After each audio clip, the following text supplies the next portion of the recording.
ಶ್ರೀ ಮಲ್ಲಿಕಾರ್ಜುನ ಶಂಕರ ಶಿವಾಚಾರ್ಯ ಅರ್ಥ ಸತ್ಯದಾಗತ್ತದ ಅಂತ ಮಾತನ್ನು ಹೇಳ್ತಾರೆ.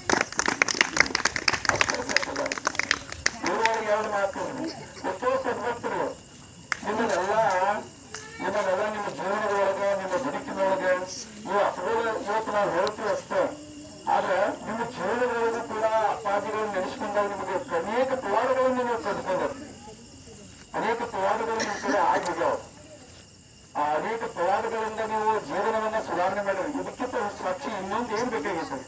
ಇವತ್ತು 79 ತಿಂಗಳು ಗುರುವಿನ ಕಾರ್ಯಕ್ರಮ ಇವತ್ತು ನಡೆಯಾಗಿದ್ದ ಅಂತಂದ್ರೆ ಅವರ ಶಕ್ತಿ, ನಿಮ್ಮ ಗುರುವಿನ ಭಕ್ತಿ ಇವತ್ತು ಸಮ್ಮೇಳನದ ಒಂದು ಏನಪ್ಪಾ ಅಂತಂದ್ರೆ ಕಾರಣ ಇತ್ತು.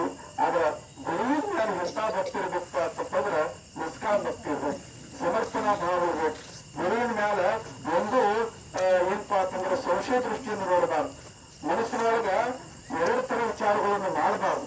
ಅದನ್ಯವಾದ ವಿಶ್ವಾಸದಲ್ಲಿ ತಗೊಂಡು ಮಲ್ಲಿಕಾರ್ಜುನ ಶಂಕರ ಶಿವಾಚಾರ್ಯ ಮೇಲೆ ನೀವು ದುಡುಕಿ ಮಾಡಿದ್ರೆ ನೀವು ಖಂಡಿತವಾಗಲು ನಿಮ್ಮ ಭಕ್ತರಲ್ಲಿರ್ತಕ್ಕಂಥ ಭಾವನೆಗಳನ್ನ, ತ್ರಾಸಗಳನ್ನ, ಸಂಕಟಗಳನ್ನ ಈ ಕ್ಷಣದಾಗ ಅವ್ರು ದೂರ ಮಾಡಲಿಲ್ಲ ಅಂದ್ರೂ ಕೂಡ